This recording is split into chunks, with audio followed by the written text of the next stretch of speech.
Ну это просто бред, вот я вам клянусь. Так называемое абхазское руководство вносит поправки в Гражданский кодекс Абхазии. И там говорится о том, что люди, которые проживают в другой стране, не имеют гражданства Абхазии, также участвовали в грузино-абхазском конфликте и препятствовали независимости Абхазии, больше не будут иметь права на наследство.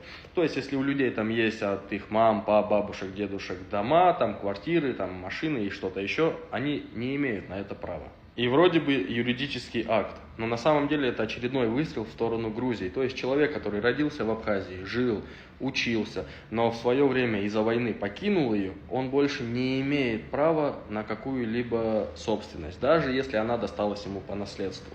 То есть абхазское руководство делает сегодня все возможное, чтобы простой абхазский народ забыл, кто действительно контролирует Абхазию, как в сфере экономики, а также и в военных делах.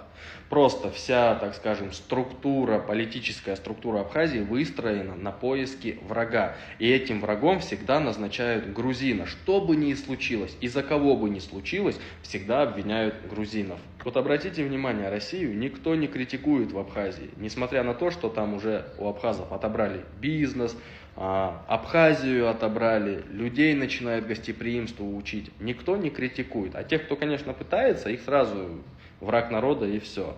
Но, ребята, мы должны сегодня, это большая проблема, и мы должны о ней говорить четко и ясно. Это наша совместная проблема.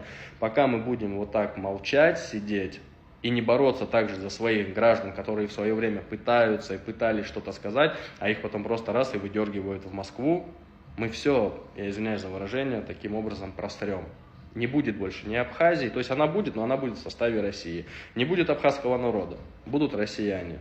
Абхазский народ будет, это просто обслуживающий персонал, уже к этому все идет. Но вы всегда ищете врага только в лице грузина, так нельзя. Нужно реально смотреть на проблемы, которые сегодня у нас существуют. Это наши проблемы, и мы должны их решать, а не слушать кого-то.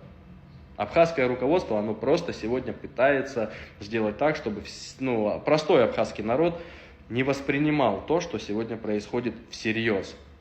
Просто вот враг грузин и все. Больше ни о чем не думайте. Вам только надо знать, что враг грузин. Все. А то, что кто-то что-то отбирает, бизнес, земли, это все мелочи. Главное, что враг грузин. Вот какая сегодня идеология.